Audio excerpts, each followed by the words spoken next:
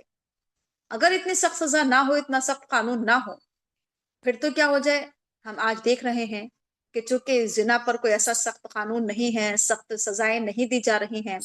تو زنا عام ہو رہا ہے، کھلے عام، ہر جگہ۔ اسی وجہ سے یہ گناہ بڑھتا چلا جا رہا ہے۔ آگے کہا جا رہا ہے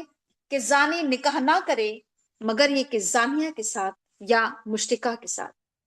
اور زانیہ نکاح نہ کرے مگر یہ کہ زانے کے ساتھ یا پھر مشرک کے ساتھ۔ اس سے بھی زنا کی قباحت کا اندازہ ہو رہا ہے کہ زنا کتنا قبیح عمل ہے، کتنا قابل مذمت عمل ہے، اور یہ کہ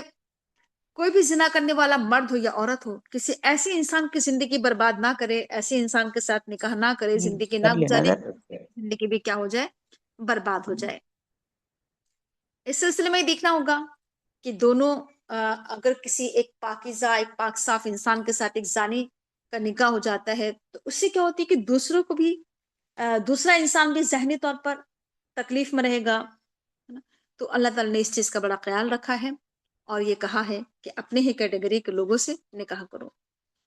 اور یہ زانی لوگ، یہ مشرک لوگ مومنین پر حرام کر دیے گئے ہیں، اہل ایمان پر۔ اور جو لوگ تہمت لگاتے ہیں پاک دامن عورتوں پر، زنا کی تہمت لگاتے ہیں، اور پھر وہ 4 گواہ بھی لے کر نہیں آتے ہیں، تو پھر تم انہیں 80 کوڑے مارو۔ یعنی اتنا آسان نہیں ہے کہ کسی ایک پاک دامن عورت پر زنا کی تہمت لگا دینا۔ جس عورت پر زنا کی تہمت لگتی ہے اس سے جا کر پوچھیں کہ اس کی تکلیف کا کیا عالم ہوتا ہے۔ تو اتنا آسان نہیں ہے کسی پر زنا کی تہمت لگا دینا، بہت ہی سخت گناہ ہے یہ، اور اسی لیے اس کی سزا بھی بہت سخت ہے کہ اسے 80 کوڑے مارے جائیں گے اور اس کی شہادت کبھی بھی قبول نہیں کی جائے گی۔ ایسے لوگ فاسق ہیں، سوائے ان لوگوں کے جو اس کے بعد توبہ کر لیں اور ساتھ ساتھ اپنی اصلاح بھی کریں، تو بے شک اللہ تعالیٰ معاف کرنے والا، رحم کرنے والا ہے۔ اور جو اپنی بیویوں پر تہمت لگائیں، اپنی بیویوں پر الزام لگائیں زنا کے، اور اگر ان کے پاس کوئی گواہ نہ ہو سوائے اپنے آپ کے، تو پھر کس طرح سے اس معاملے کو ڈیل کیا جائے گا؟ تو پھر ایسا ہوگا کہ ایک شخص ان میں سے یہ شہادت دے گا، یعنی پہلے شوہر یہ گواہی دے گا 4 مرتبہ، اللہ تعالیٰ کی قسم کھا کر گواہی دے گا کہ وہ اپنے الزام میں سچا ہے، اور 5ویں مرتبہ وہ کہے گا کہ اس پر اللہ کی لعنت ہو اگر وہ جھوٹا ہے، اور پھر اس عورت سے سزا اس طرح سے ٹل جائے گی کہ وہ 4 مرتبہ اللہ کی قسم کھا کر یہ شہادت دے گی کہ یہ شخص جھوٹ بول رہا ہے، جھوٹا الزام لگا رہا ہے، اور 5ویں مرتبہ یہ کہے گی کہ اس پر اللہ کا غضب ٹوٹے، یعنی اس عورت پر اللہ کا غضب ٹوٹے اگر یہ مرد سچا ہے اپنے دعوے میں۔ تو اس طرح سے یہ ہوگا، یہ پورا معاملہ ہینڈل کیا جائے گا جب بیوی پر تہمت لگائی جائے گی۔ تو اگر تم پر اللہ کا فضل، اس کی رحمت نہ ہوتی تو پھر یہ احکامات نہ ہوتے اللہ تعالیٰ کے۔ اللہ تعالیٰ بہت زیادہ متوجہ یا توجہ فرمانے والا، مشفق ہے، اللہ تعالیٰ حکمت والا ہے۔ اس کے بعد ہے کہ بے شک وہ لوگ جو بہتان گڑھ کر لے کر آئے تھے، جنہوں نے افک کیا، جھوٹ بولا، جھوٹ کو پھیلایا، وہ تمہارے ہی اندر کا ایک ٹولہ ہے، تمہارا ہی ایک گروہ ہے، وہ جھوٹ پھیلانے والے۔ تم اس واقعے کو اپنے حق میں شر نہ سمجھو بلکہ اسے اپنے حق میں تم خیر سمجھو۔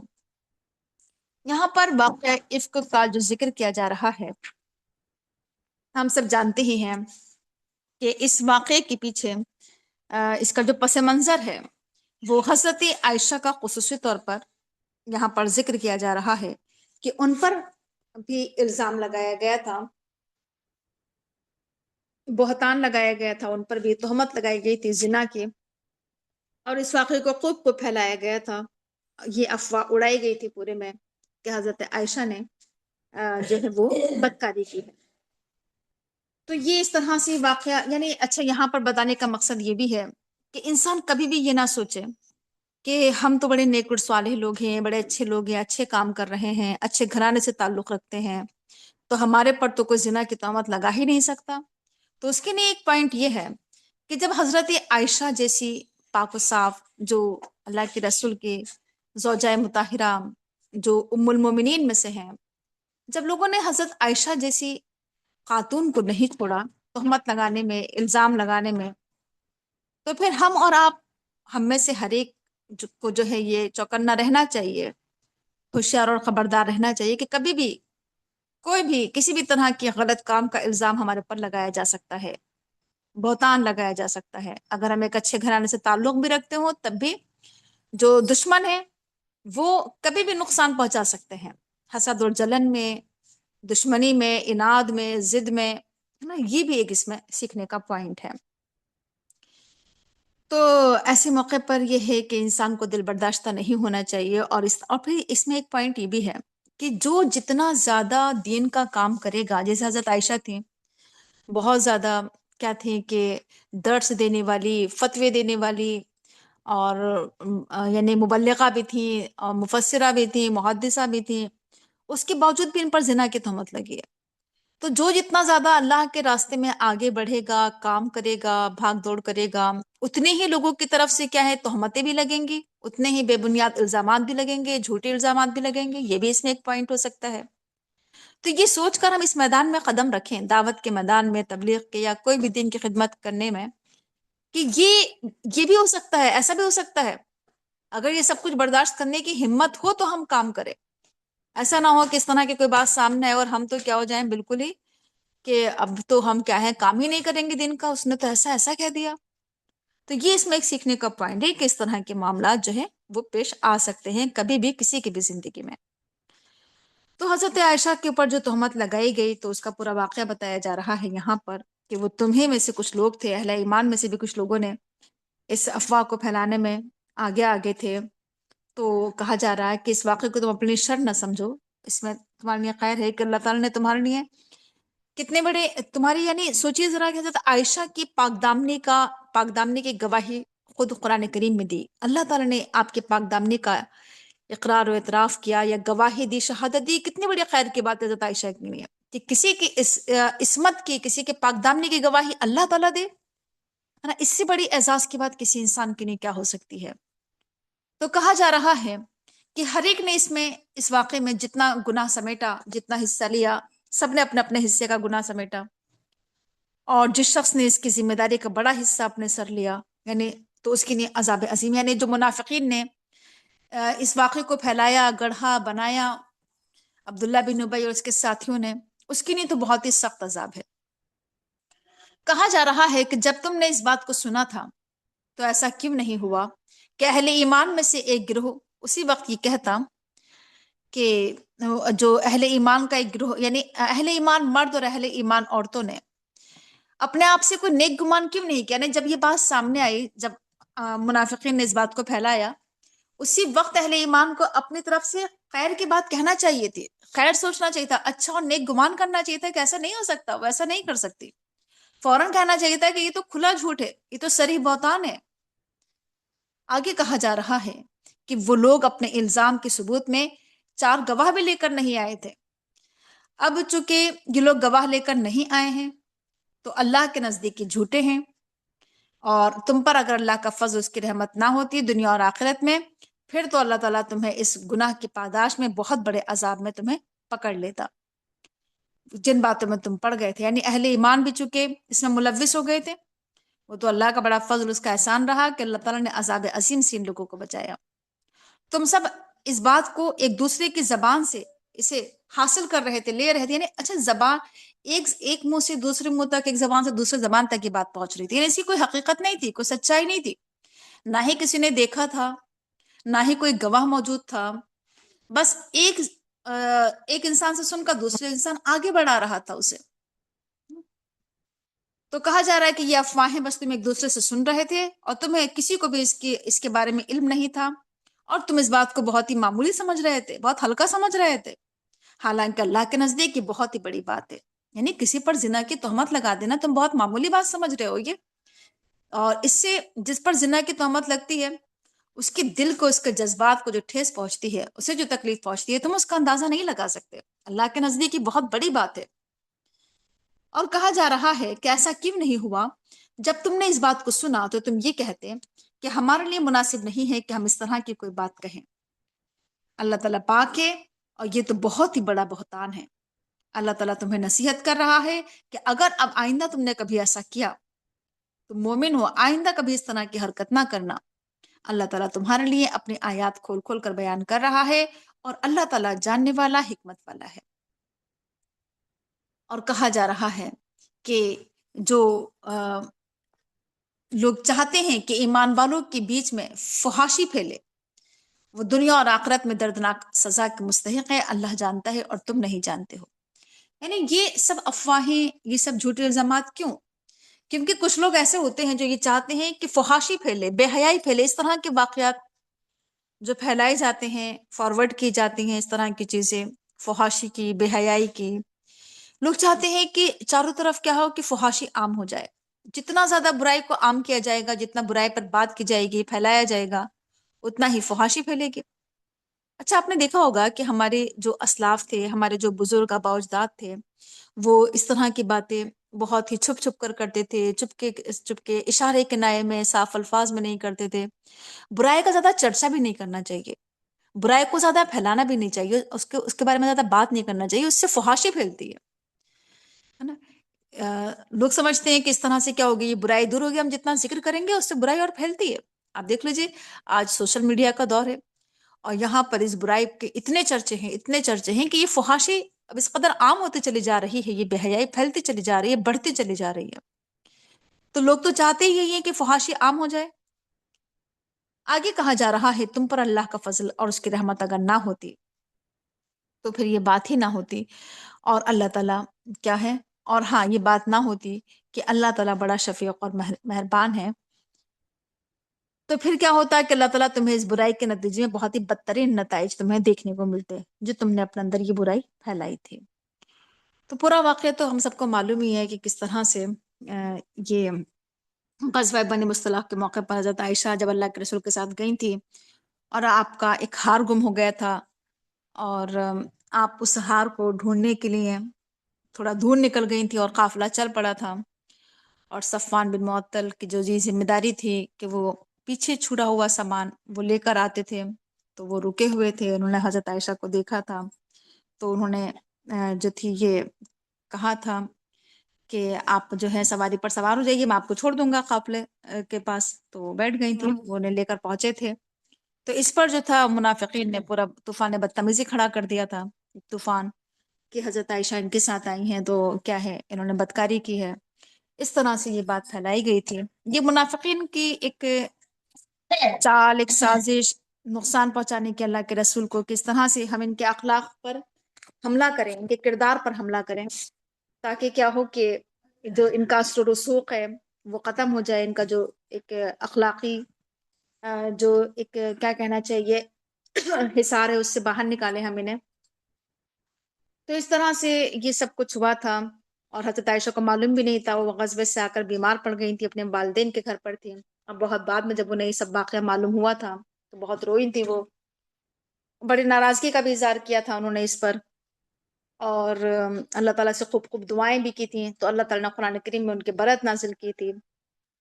اور پھر وہ انہوں نے اللہ کے آگے سجدہ شکر ادا کیا، اللہ کی حمد و ثنا کی، اس کی تعریف بیان کی تھی۔ تو یہ اس موقع پر ان کے والدین بھی بہت پریشان تھے، اللہ کے رسول بھی، تو یہ سب ایک واقعہ پیش آیا تھا۔ اس کے بعد کہا جا رہا ہے کہ اچھا، انہوں نے اس موقع پر کہا بھی تھا کہ میں ایسے ہی صبر کروں گی جیسے حضرت یعقوب علیہ السلام نے صبر کیا تھا، صبر جمیل، اچھی طرح سے صبر کروں گی اس واقعے پر، اس پر۔ اور یہ بھی کہا تھا کہ جب ان کے برات نازل ہوئی تھی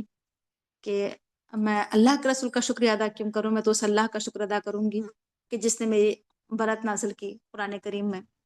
یہ پورا ایک واقعہ ہے، آپ اسے سیرت میں پڑھیے گا تفصیل کے ساتھ۔ آگے کہا جا رہا ہے کہ اے ایمان والو، تم شیاطین کے نقش قدم کی اتباع نہ کرو، اس کے پیچھے شیطان کے نقش قدم پر نہ چلو۔ جو شیطان کے نقش قدم پر چلے گا، اس کی پیروی کرے گا، تو شیطان تو فحاشی کا حکم دیتا ہے، بے حیائی کا حکم دیتا ہے، منکرات کا، برائیوں کا حکم دیتا ہے۔ تم پر اگر اللہ کا فضل، اس کی رحمت نہ ہوتی تو تم میں سے کوئی بھی پاک نہ ہو پاتا، کوئی شخص بھی کوئی اچھا کام نہیں کر پاتا۔ یہ تو اللہ کی مہربانی، اس کا فضل، اس کی رحمت ہے کہ ہم گناہوں سے بچے ہوئے ہیں، پاک و صاف اگر ہم ہیں، زنا سے دور، شراب سے دور، سود سے دور، کسی بھی گناہ سے دور ہیں، یہ اللہ کی بڑی مہربانی ہے۔ ورنہ تو چاروں طرف اس قدر فحاشی عام ہے، اس قدر بے حیائی عام ہے کہ کبھی بھی کسی بھی وقت کوئی انسان گناہ میں ملوث ہو سکتا ہے آسانی کے ساتھ۔ جو بچے ہوئے ہیں ان پر اللہ کا فضل، اس کی رحمت ہے۔ اللہ تعالیٰ جسے چاہتا ہے پاک و صاف کرتا ہے، اللہ تعالیٰ سننے والا، جاننے والا ہے۔ تم میں سے جو لوگ صاحب فضل ہیں، جو صاحب مغفرت ہیں، انہیں چاہیے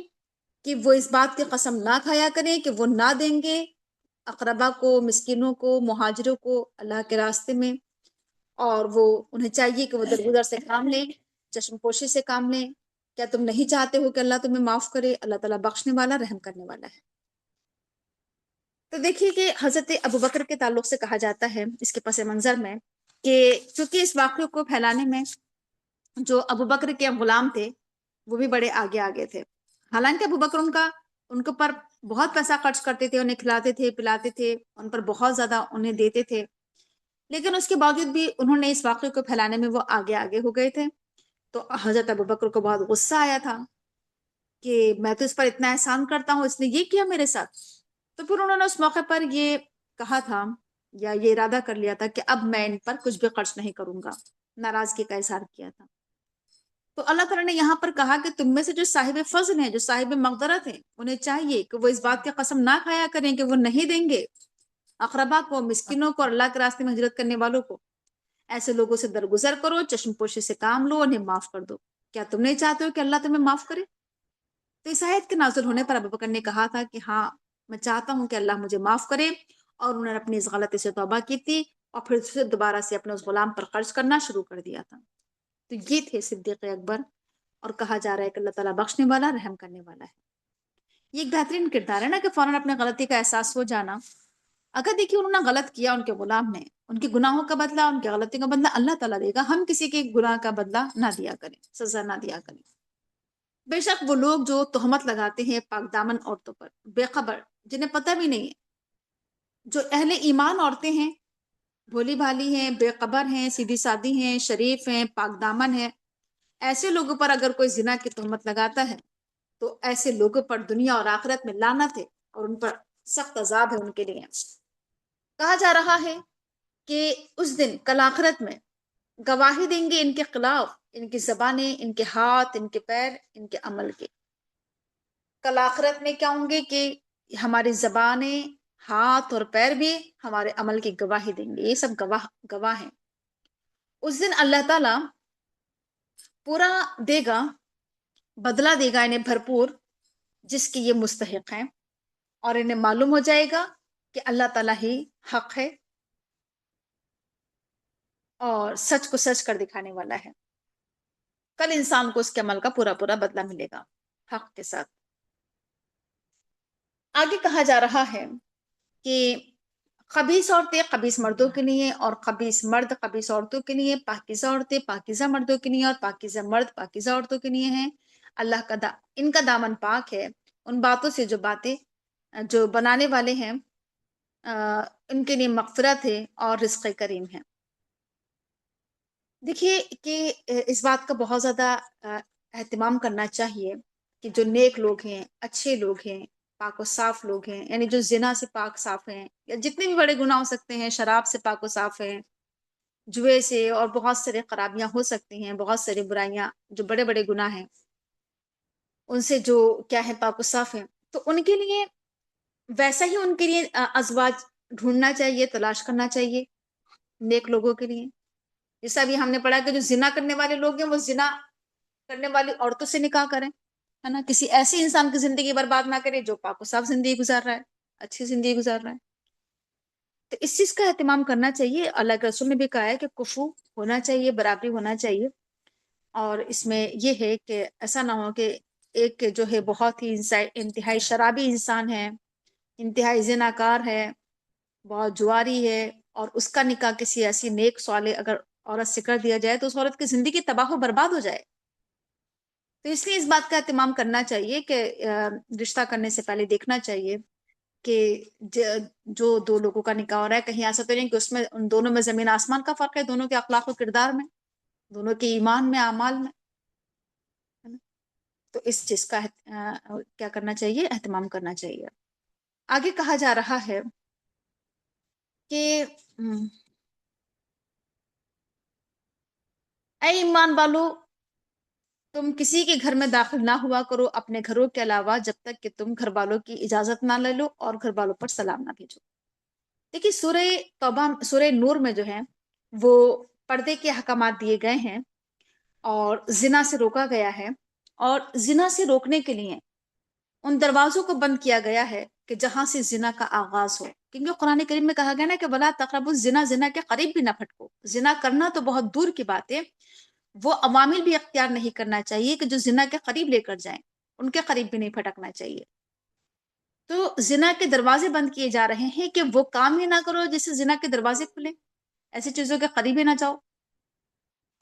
اس طرح کی ویڈیوز دیکھنا موبائل پر کہ جو کیا ہو کہ جذبات کو بھڑکانے والی، زنا کے قریب لے جانے والی، یا لڑکے اور لڑکیوں کے نامحرم لوگوں کے آپس میں دوستی، آپس میں بات چیت کرنا، چیٹنگ کرنا، یہ سب کیا ہے؟ زنا کے قریب لے جانے والی چیزیں ہیں، یہ ان سے ہی بچنا چاہیے. تو اللہ تعالیٰ کہہ رہا ہے کہ پردے کے احکامات کیوں دیے گئے ہیں؟ اس وجہ سے دیے گئے ہیں کہ پردہ یہ کیا ہوتا ہے؟ اس سے زنا کے دروازے بند ہوتے ہیں. یعنی پردہ جو ہم سمجھتے ہیں نا، لوگوں کو لگتا ہے کہ ایک ظلم ہے عورت کے اوپر، یہ اسے بند کر دیا جاتا ہے پردے کے اندر. تو یہ پردہ تو کیا کر رہا ہے کہ انسان کی حفاظت کر رہا ہے. یعنی پردے کی حکمت سے ہم چونکہ نا واقف ہے نا، کہ پردہ انسان کو بچا رہا ہے زنا سے، گندی نظروں سے، خبیث نظروں سے، غلیظ نظروں سے. تو کہا جا رہا ہے کہ اے ایمان والو، جب تم اپنے گھروں کے علاوہ کسی دوسرے کے گھروں میں داخل ہوا کرو، جب تک کہ تم گھر والوں کی اجازت نہ لے لو، جب تک کہ گھر والوں کی رضامندی نہ ہو، ان کی مرضی نہ ہو، اور گھر والوں پر سلام بھیجو. یہ تمہارے لیے بہتر ہے، شاید کہ تم اس بات کا خیال رکھو. اور اگر تم وہاں پر اس گھر میں کسی کو نہ پاؤ تو داخل نہ ہو جب تک کہ تمہیں اجازت نہ دے دی جائے.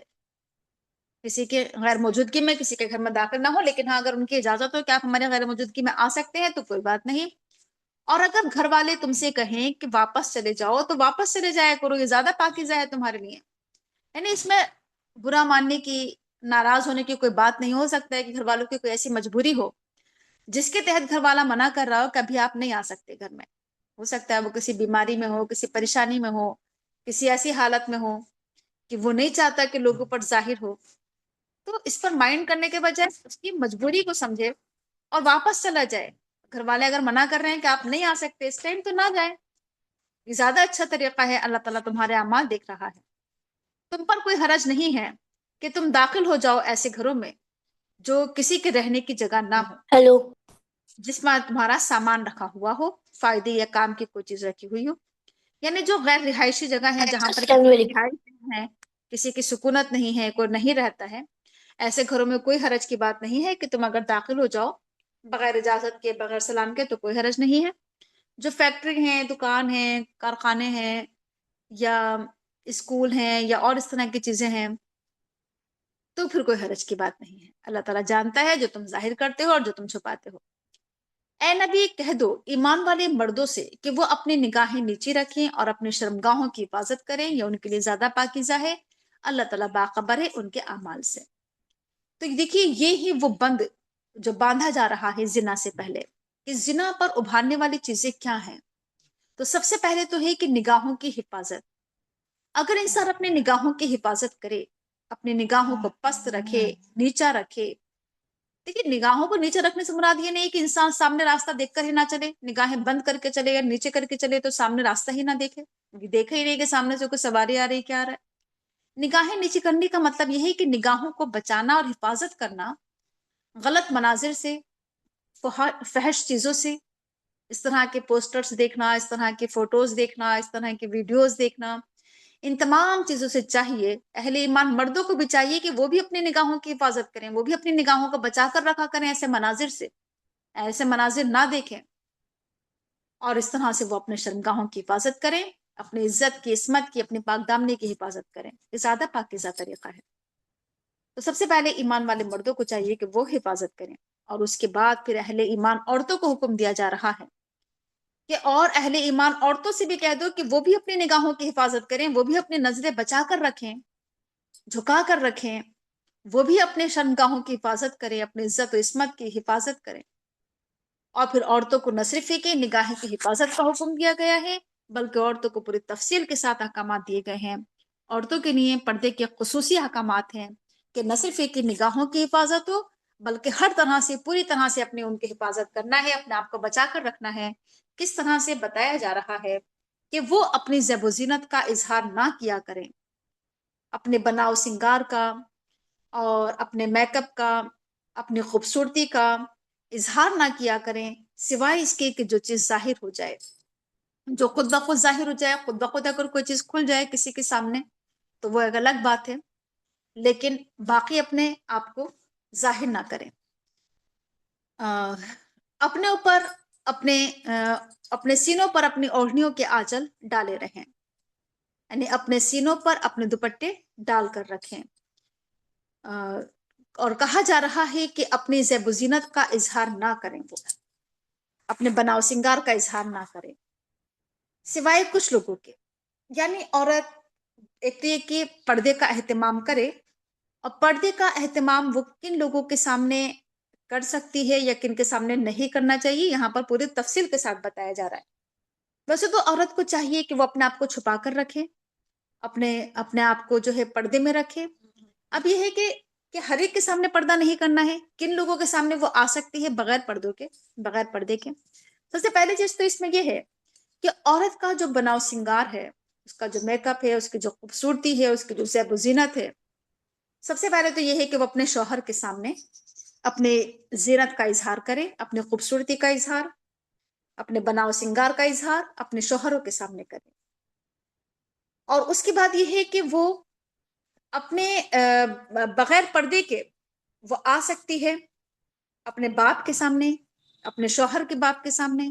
اپنے بیٹوں کے سامنے، شوہر کے بیٹے، بھائیوں کے بیٹے، بہنوں کے بیٹے، یعنی بھانجے اور بھتیجے، اپنی میل جول کی عورتیں، اپنے لونڈے غلام. تو کہا جا رہا ہے کہ وہ ان لوگوں کے سامنے پردہ نہیں کرے گی، یعنی برقعے کا اہتمام کرنا، پردے کا اہتمام کرنا ان کے سامنے نہیں کرے گی. دیکھیے اس میں ایک چیز کا دھیان رکھیے گا کہ ان لوگوں کے سامنے آ سکتے ہیں، لیکن اس کا مطلب یہ نہیں ہے کہ ان کے سامنے عورت بالکل برہنہ ہو جائے، کھل جائے، سامنے آ جائے کھل کر. اس کا مطلب یہ نہیں ہے. اس میں یہ ہے کہ وہ اگر ان لوگوں کے سامنے آ بھی رہی ہے، باپ ہے یا جتنے بھی لوگ کے پورے جو یہاں پر ایک ڈیٹیل ایک تفصیل بتائی گئی ہے، لسٹ ہے پوری، تو ان کے سامنے دوپٹے تو ڈالے گی اپنے اوپر، وہ اپنے سینوں پر دوپٹے ڈال کر رکھنا ہے، خواہ اس کے سامنے اس کے باپ ہوں، خواہ اس کے سسر ہوں، شوہر کے باپ ہوں، خواہ اپنے بیٹے ہی سامنے کیوں نہ ہوں، ان کے سامنے بھی. ایسا نہیں کہ پوری طرح سے کھل کر سامنے آ جائے گی، دوپٹے سینوں پر ہونا چاہیے. اور خواہ اس کے شوہر کے بیٹے ہوں، بھائی ہوں، بھائیوں کے سامنے بھی انسان اپنے آپ کو ڈھانک کر رکھے، چھپا کر رکھے، ہے نا. بس یہ ہے کہ ہاں ان کے سامنے ایسا نہیں ہوگا کہ عورت جو ہے پوری طرح سے پردہ کرے، برقع پہنے، اپنے آپ کو پورا طرح سے کور کر لے، چھپا لے، بس یہ چیز نہیں ہوگی، ہے نا. باقی تو یہ ہے کہ جو عورت کا سطر ہے اسے تو چھپانا ہی ہوگا، اپنے آپ کو بالباس تو رکھنا ہی ہوگا. لباس یعنی عورت کا جتنا سطر ہے، جتنا چھپانا چاہیے عورت کو اپنے آپ کو پوری طرح سے کور جو کرنا ہے، سوائے اس کے کہ اس کا چہرہ کھلا ہوتا ہے گھر پر یا ہاتھ پیر کھلے ہوتے ہیں تو کوئی حرج کی بات نہیں ہے. اور ورنہ وہ اپنے آپ کو پوری طرح سے ڈھانک کر رکھے، چھپا کر رکھے، خواہ سامنے اس کے بھتیجے ہوں، بھانجیاں ہوں، یا پھر اپنی میل جول کی عورتوں کے سامنے. میل جول کی عورتوں سے مراد یہ ہے کہ اپنے جو قابل اعتبار عورتیں ہیں ان کے سامنے تو وہ آ سکتی ہے، ان کے سامنے جو ہے وہ ضروری نہیں کہ برقع پہنے. لیکن کچھ عورتیں ایسی ہوتی ہیں جو فحاشی طوائف یا کوئی اس طرح کے غلط کام کرنے والی، یا وہ عورتیں جو قابل اعتبار نہ ہوں، جو عورتوں کا ذکر جا کر مردوں کے سامنے کریں، تو ایسی عورتوں کے سامنے نہ آئے. اور کس کے سامنے آ سکتی ہیں؟ اپنے گھر کے جو لونڈے غلام ہیں، کام کرنے والے لوگ ہیں، نوکر چاکر، ان کے سامنے بھی بغیر برقعے کے آ سکتے ہیں، رہ سکتے ہیں. اس کے علاوہ وہ لوگ، وہ زیر دست مرد جو کسی بھی قسم کی غرض نہ رکھتے ہوں، یعنی جن کے اندر جو ہو کوئی اس طرح کی خواہش نہ ہو، اور وہ گھر میں کام کرنے والے ہوں، چکر لگانے والے ہوں. اور اسی طرح سے بچے ہیں جن پر ابھی عورتوں کی پوشیدہ باتیں ظاہر ہی نہیں ہوئی ہیں، یعنی جو بچے ابھی بالغ نہیں ہوئے ہیں، سمجھدار نہیں ہوئے، ان کے سامنے عورت جو ہے وہ بغیر پردے کے آ سکتی ہے. اور عورتوں کو چاہیے کہ وہ اپنے پاؤں زمین پر مارتے ہوئے نہ چلا کریں، کہ جو زینت انہوں نے چھپا رکھی ہے اس کا علم ہو جائے. یعنی آواز کر کے نہ چلیں، خواہ وہ کسی بھی چیز کی آواز ہو، خواہ وہ پازیب کے گھنگرو ہوں، یا پھر جو ہو کسی بھی چیز میں، یا اس کی سینڈلز کی آواز ہے وہ آواز بھی نہ نکالے. یا آج کے دور میں انسان اپنے پرس میں کوئی اس طرح کی کوئی چیز لگا لیتا ہے بولنے والی، یا چوڑیوں میں اگر کوئی اس طرح کے گھنگرو لگے ہوئے ہیں بولنے والے، تو اس طرح سے وہ نہ چلیں زمین پر پیر پٹکتی ہوئی، کہ ان کی جو زیب و زینت ہے وہ لوگوں پر ظاہر ہو جائے.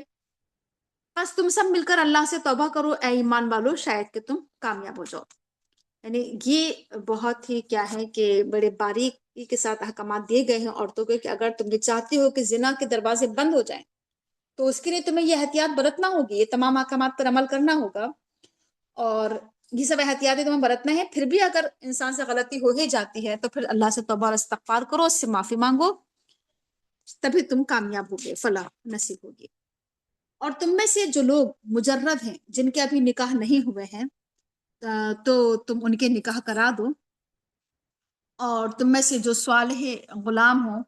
لونڈی غلام، ان کی بھی نکاح کرا دو، باندیاں ہوں ان کے نکاح کراؤ۔ نکاح کرانے کا حکم دیا جا رہا ہے ان لوگوں کے جن کے ابھی نکاح نہیں ہوئے ہیں۔ اور کہا جا رہا ہے کہ اگر وہ غریب ہوں، فقیر ہوں، غریب ہوں، ان کے پاس ان کے حالات کمزور ہوں، تو اللہ تعالیٰ نے اپنے فضل سے غنی کر دے گا۔ دیکھیے اس انتظار میں رہنا، اس انتظار میں نکاح نہ کرنا کہ ابھی تو اس کے حالات، یعنی کچھ لوگ اس انتظار میں رہتے ہیں کہ ابھی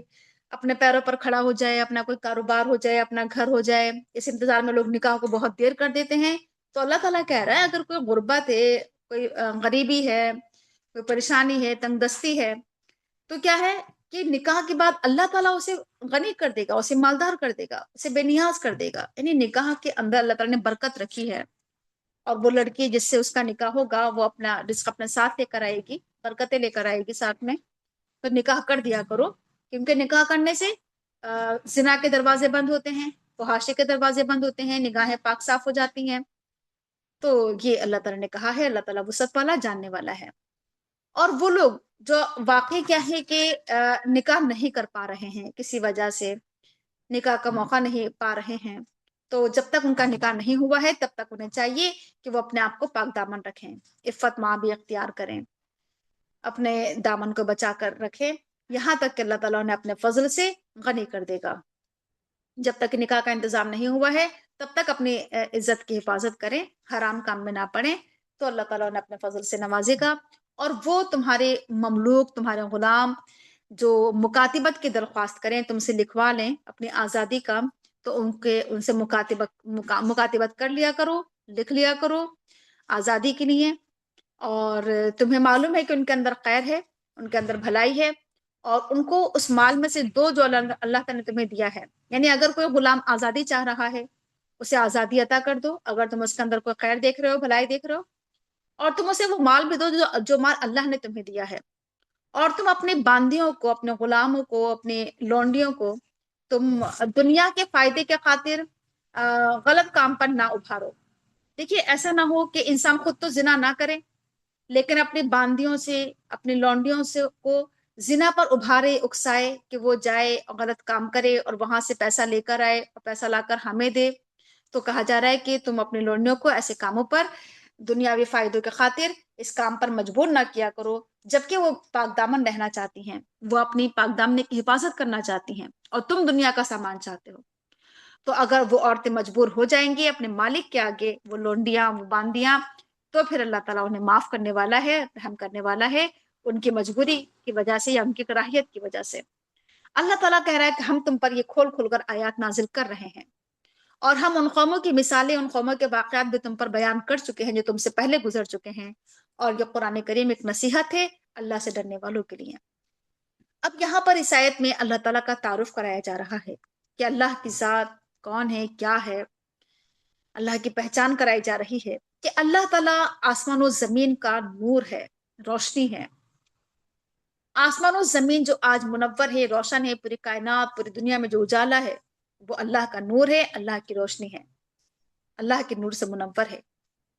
اور اللہ کے نور کی مثال کہا جا رہا ہے کہ اس کی نور کی مثال ایسی ہے جیسے کسی طاق میں کوئی چراغ رکھا ہوا ہو، اور وہ چراغ ایک فانوس میں ہو، اور فانوس کا حال یہ ہو کہ جسے موتی کی طرح چمکتا ہوا تارا، اور وہ چراغ زیتون کے ایک مبارک درخت